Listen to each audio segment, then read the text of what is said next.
kurwa mać! No zobacz co kurwa narobiliście!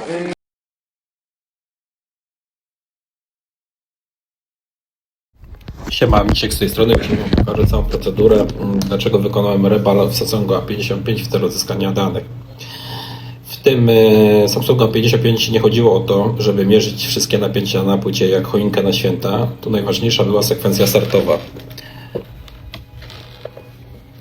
Na początku sprawdziłem podstawowe ładowanie, zasilanie z baterii, główne zasilania płyty, linię Always On, zwarcia i pobór prądu. Czyli najpierw sprawdzamy, czy płyta w ogóle ma warunki, żeby żyć. Nie zaczynamy od rebala procesora, bo to nie jest wróżenie z hotera. Potem patrzyłem na 4 kluczowe linie. Pierwsza linia to jest L1M, to jest około 0,75 V i oznacza pierwsze życie płyty. To jeszcze nie znaczy, że telefon startuje, ale płyta mówi halo, jeszcze oddycham. Druga linia to jest L3M, to główny procesor telefonu. Ta linia ma około 0,85 V i pokazuje, czy procesor dostaje podstawowe zasilania do startu. Trzecia linia to B5S, to jest zasilanie klastra CPU, około 1,3 V. Tu już patrzymy, czy rdzenie procesora próbują wstać. Jak ta linia tylko miga i znika, to procesor mówi wstaje, jednak nie, dobranoc. Czwarta linia to L29M, czyli zasilanie pamięci UFS. Około 2,5 V do 2,55 V. To ważny punkt, bo UFS nie startuje z kapelusza. Procesor musi przejść wcześniejsze etapy i dopiero wtedy inicjalizuje pamięć systemem i danymi. I teraz bardzo ważne, te napięcia nie muszą być obecne cały czas na martwym telefonie. VDD, AP czy UFS pojawiają się dopiero podczas próby startu. Sam brak tych napięć nie oznacza, że CPU na 100% to trup. To byłoby byłoby wtedy każdy miernik byłby biegłym sądowym.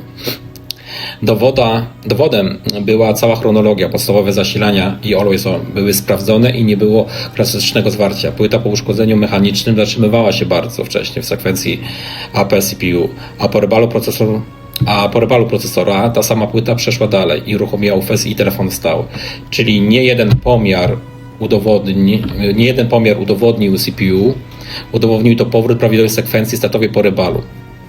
Najprościej, a live pokazuje, że płyta że płyta zaczyna żyć, AP pokazuje, że procesor dostaje zasilanie, CPU pokazuje, że rdzenie próbują startować, UFS pokazuje, że procesor doszedł dalej i zaczyna gadać z pamięcią.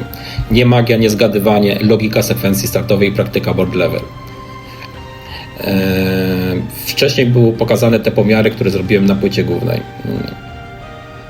Akurat tam były pokazane dwa pomiary, dwie linie, które były tak naprawdę 0,75 i 0,85. Teraz tak naprawdę przystępuję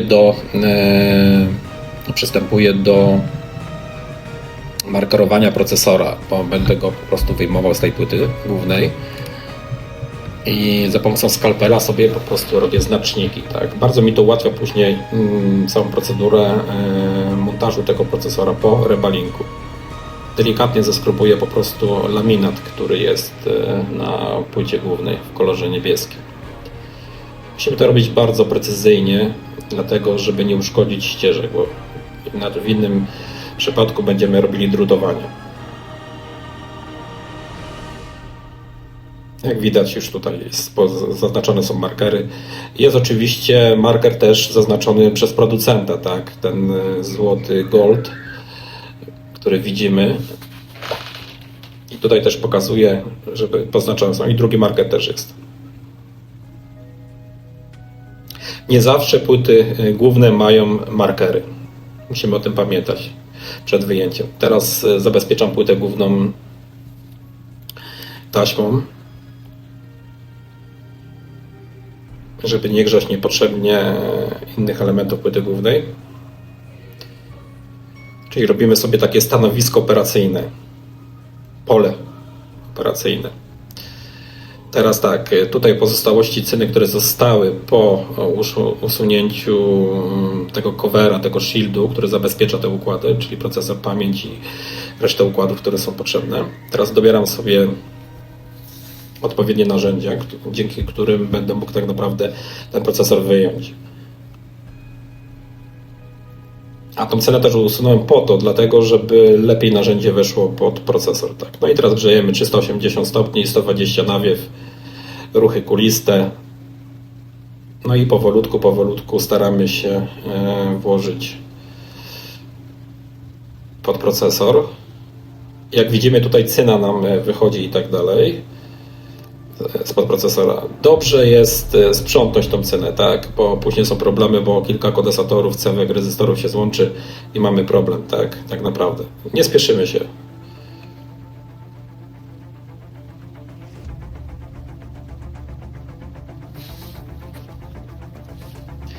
Podlałem teraz fluxem Wartona. Użyłem innego noża, że tak powiem, innego rozmiaru. No i powolutku grzejemy i do góry. I już mamy wyjęty procesor. Jak widzimy, na tym procesorze są też kondensatory odsprzęglające, tak, dość bardzo istotne. No teraz zbieramy pozostałości cyny. Tutaj elementy SMD musimy poprawić na płycie głównej, żeby wskoczyły w swoje miejsce, tak. No i teraz będziemy cenowali cyną niskotopliwą i będziemy zbierali pozostałości cyny za chwilkę.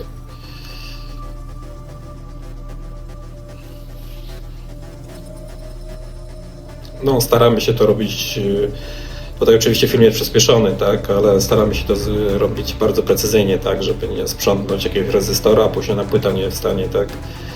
Takie przypadki się zdarzają oczywiście, tak. No i czyścimy izopropanolem, tak. Jak widzimy tutaj wszystkie pady się zachowały, tak, czyli to jest taka magia temperatury i skill w używaniu, i dobry skill, że tak powiem, tak.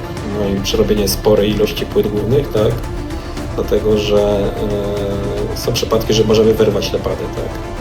Dlatego też przy niektórych płytach głównych używam po prostu maszyny CNC, jak szykuję dawcę, tak. Tutaj to nie było potrzebne tak naprawdę, tak, dlatego że problemem był sam procesor, tak. Czyli połączenie pod procesorem tak naprawdę, tak, żeby nie katować temperaturą pamięci, tak. Minimalizujemy ryzyko. No jak widzimy, tutaj sprzątam. Muszą te pady być bardzo dobrze wyczyszczone, tak, dlatego że jeżeli będzie jeden z padów miał troszeczkę cyny, ten procesor nie siądzie dobrze, czyli nie będą zachowane połączenia. Jak widzimy tutaj, wszystko się odbija jak w lusterku.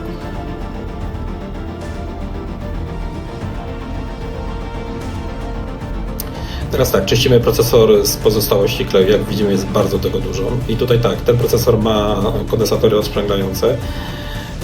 Czasem jest warto złapać 3 oddechy, zanim ruszymy z cyną i plecionką. I na początku tak, zbieram z tego powodu, że możemy bardzo szybko zabrać te kondensatory, a niezałożenie tych kondensatorów może spowodować później restarty telefonu, nie będą działały kamery oraz inne rzeczy. Chociaż my bardzo skupiamy się jak najbardziej na odzyskaniu danych, tak? Nie na funkcjonalności tego telefonu, ale te kondensatory są bardzo ważne w całym procesie sekwencji startowej telefonu, jeśli chodzi o procesor. Zbieram tutaj te wszystkie pozostałości, tak?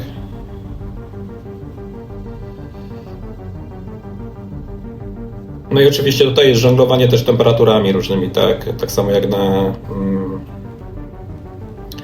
stacji lutowniczej, tak samo jak na hoterze, dlatego że musimy to robić płynnie, z zachowaniem wszystkich proporcji temperatur, dlatego żeby nie uszkodzić padów, tak? No bo wtedy czeka nas drutowanie, tak? Tutaj już sobie oczyściłem tak z grubsza i od razu do izopropanolu wkładam sobie te kondensatory. No i teraz możemy resztę procesora wyczyścić. Oczywiście też cena niskotopliwa, tak. Nie wszystkie pola od razu łapią, dlatego że jest osad po prostu na padach, tak. I dlatego tutaj musimy zrobić kilka zajść, po prostu żeby dobrze to wyczyścić, tak. No i izopropanu czyścimy po prostu, tak.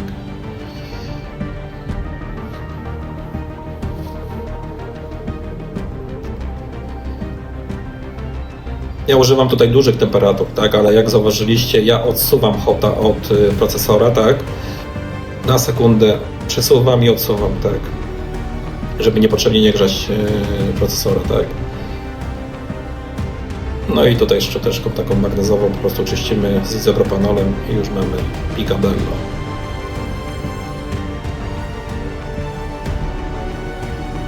No i teraz mamy gotowy procesor tak naprawdę do kulkowania. Sprawdzamy go sobie z każdej strony. Wkładamy do izopropanolu, niech troszeczkę poleży, niech te wszystkie rzeczy odparują. Tak. No a tutaj jest cały zestaw na infografice, który używam, jeśli chodzi o chemię. Tak. Teraz tak, ja sobie tutaj pola, pady, w których były montowane kondensatory, po prostu solder maską zakleję na chwilkę, tak, dlatego że nie mam sita do tego procesora, tak, i użyję tutaj uniwersalnego sita firmy Kianli.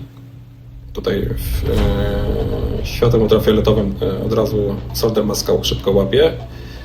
Dlatego, że jak przełożymy sito, to nie chcę, żeby po prostu kulki mi się połączyły pod sitem, tak? I teraz tak, pozycjonujemy sobie sito, wkładamy na procesor tak naprawdę i już te miejsca, które jest solder maska, nie wyjdą żadne, znaczy kulki jako kulki powstaną, tak? Ale nie po prostu nie połączą się pod sitem, tak? Mamy wypozycjonowane i teraz możemy nałożyć pastę ratowniczą.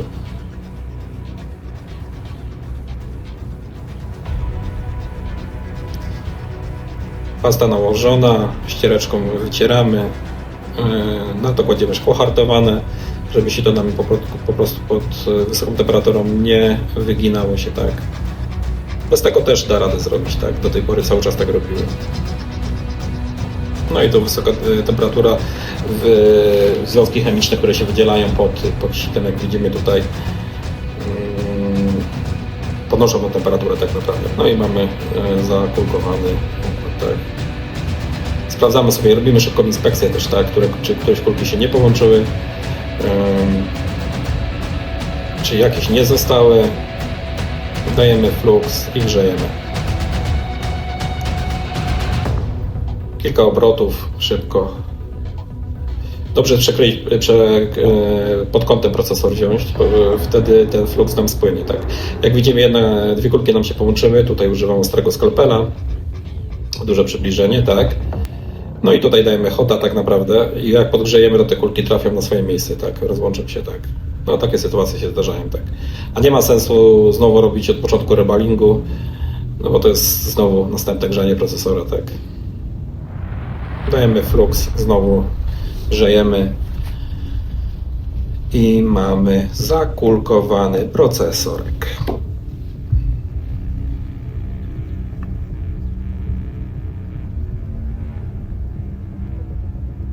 Sprawdzam sobie pod kątem, robię taką wstępną inspekcję, tak, czy wszystkie kulki są równe, czy któraś nie wystaje, bo różnie to bywa. Czyścimy sobie pad, procesor też sobie przeczyścimy izopropanolem, szczoteczką, żeby tych zanieczyszczeń nie było w ogóle na tym procesorze.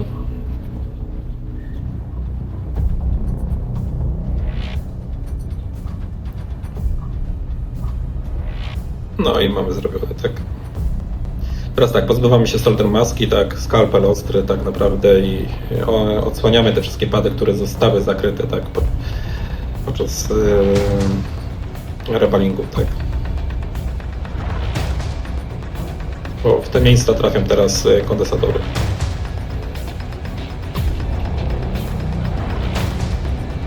Oczywiście też to robimy ostrożnie, tak, żeby nie poprzecinać solder maski procesora oraz ścieżek, które idą pod spodem, tak. Czyścimy.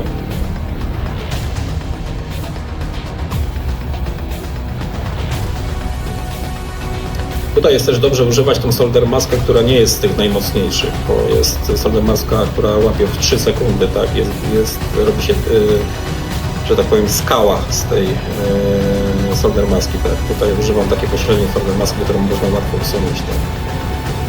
No i mamy już tutaj, że tak powiem, oczyszczony pad. Teraz tutaj jest duża temperatura oczywiście ustawiona, dlatego że holder ten jest cały metalowy i pochłania bardzo duże ilości temperatury. Teraz już tutaj kulkuję Używam kulek dlatego BGA, dlatego że wtedy równo mi się cyna rozłoży, tak? Można to lutownicą zrobić, to też nie jest żaden jakiś tam high level, tak? Ale tutaj położyłem sobie 4 kuleczki po prostu na ten kondensator i zrobiłem tak. Tutaj mamy infografikę, jaką rolę odgrywa ten kondensator tutaj w pracy tego procesora, tak? Jak dość jest bardzo ważny, tak? Są procesory, które bez tych kondensatorów też wystartują i będą działały, tak? Będzie się to objawiało wieloma innymi rzeczami, jeśli ich nie ma, tak? Teraz tak, mierzę sobie tutaj multimetrem, tak? Czy wszystko jest w porządku z procesorem, tak? Wartości, które tutaj pokazuję, to po przekątnej będzie teraz jak zwarcie, tak?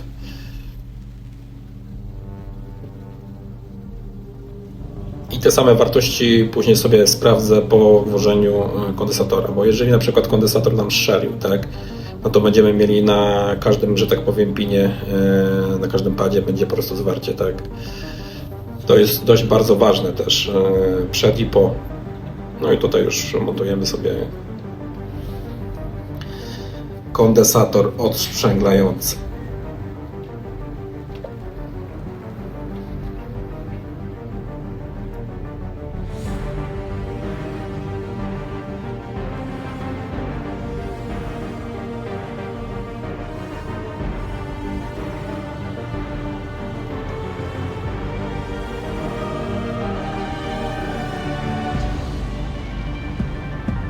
Zaraz włożymy drugi kondensator.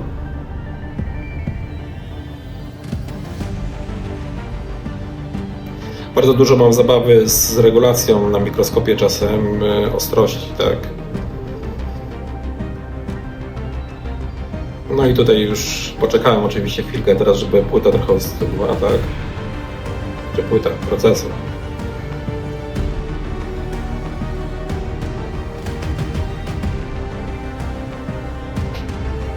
No i te wartości teraz, które mierzę tak naprawdę, to nie są jeszcze ok, dlatego że procesor na mnie wystygł. Tak.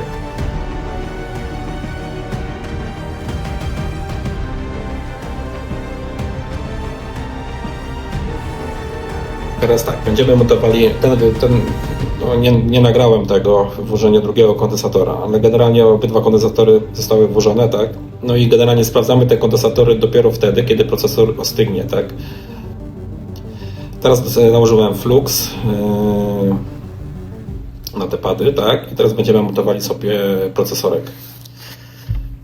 Oczywiście zwracamy uwagę na marker, który tam na płycie jest w prawym dolnym rogu na niebiesko, tak? Sobie zaznaczyłem. Możemy to zobaczyć oczywiście w board view w schematach, tak? I tutaj będziemy teraz wkładali procesor, tak? Z tym fluxem też trzeba uważać, tak? Bo jeżeli za dużo damy tego fluxa, to po prostu pojawi nam się, może nam się zrobić bąbel i po prostu nie wszystkie kulki po prostu złapią nam pod spodem, tak? Ja to już robię na czuja, po prostu, tak? Już przerzuciłem tego sporo i po prostu to robię. No jak tutaj widać, są obydwa kondensatory wlutowane, tak?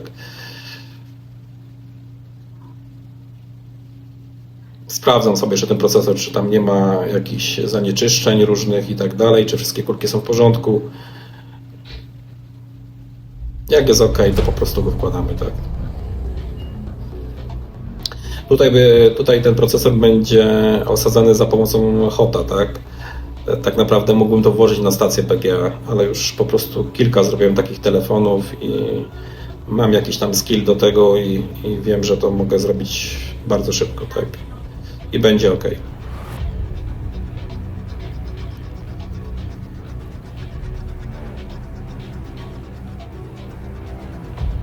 Przy inspekcji bardzo staram się sprawdzać układy BGA, tak? Bo miałem kilka fuck-upów, gdzie po prostu jakieś zanieczyszczenie się dostało, albo kulki się złączyły, a tego nie zobaczyłem wcześniej, tak? I później były problemy i rozkminianie, dlaczego pytanie startuje, tak? No i oczywiście niepotrzebnie później grzanie płyty głównej, procesora i wszystkich komponentów dookoła.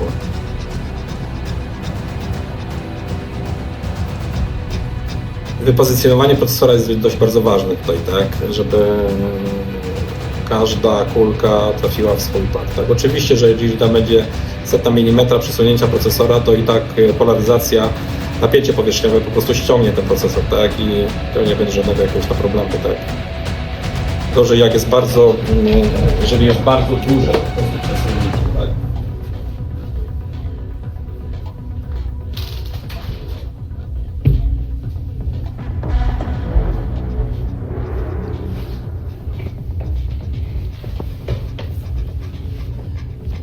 No i mamy tak wstępnie wypozycjonowane, tak. No i teraz będziemy go po prostu grzali, tak.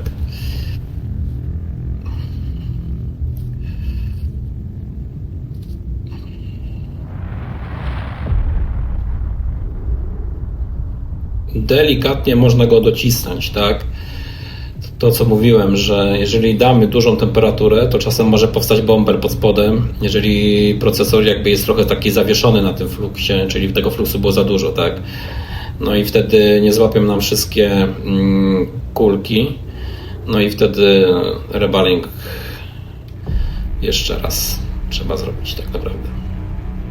No i grzeję tutaj ruchy kuliste, tak, nagrzewam to dookoła, tak, steruję też wysokością tak naprawdę, tego nie widać dobrze jest tutaj, tak, ale to jest też bardzo ważne, tak, rogi, środek i tak dalej, tak. Temperatura jest dość wysoka, 380, 100 nawiew, tak, ale to też chodzi o to, żeby to się wszystko dobrze rozprowadziło, tak. I za chwilkę też podlejemy trochę też fluksem, tak. Daliśmy mu temperatury, widać bardzo dobrze jak ten fluks wchodzi po ten układ, jest po prostu wciągany, tak. No i tutaj będzie takie delikatne mikro puknięcie pensetą po prostu w procesor, tak, żeby te kulki po prostu wpadły też w swoje miejsca, tak. No i ten procesor, jeżeli pukniemy delikatnie, on musi wrócić w to samo miejsce. No jak nie wróci, no to lipa.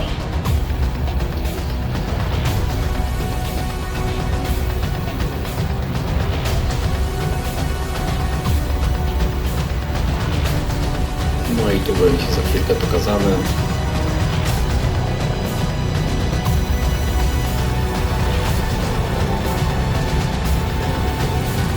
Oczywiście robimy to z wyczuciem, tak?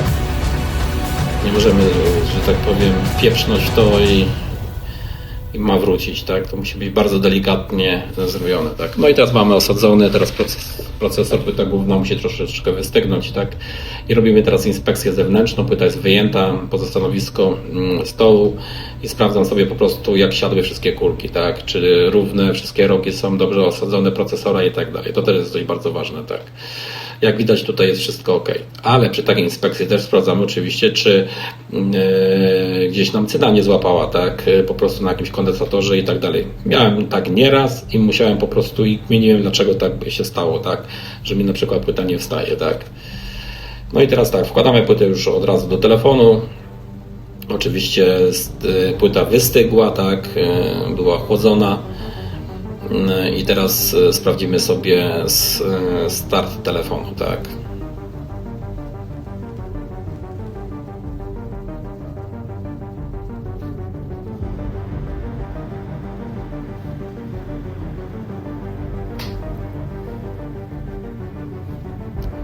Tutaj już nie podłączam zasilania, nie sprawdzam, no po prostu już zrobiłem kilka takich płyt i mam jakieś tam doświadczenie w tym, tak.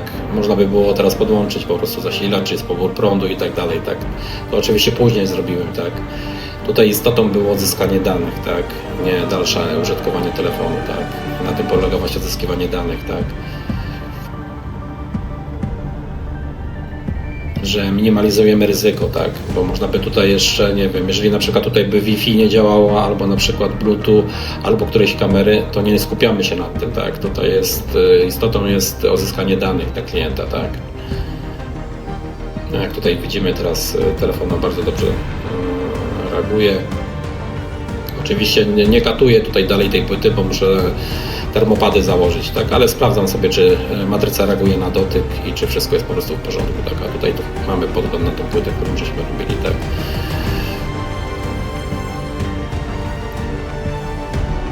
No i to by było tak naprawdę na tyle, także myślę, że to wstępnie tak po prostu wytłumaczyłem, tak. Pamiętajcie, że na początku badamy podstawowe zasilania, najlepiej te always on, tak, które zawsze są na płycie, tak, i wtedy już mamy jakieś odniesienie do tego, co robić dalej, w którą stronę iść i tak dalej. Na pałę nie wyjmujemy procesorów, pamięci i tak dalej. Dzięki za uwagę, pozdrawiam, Misiek.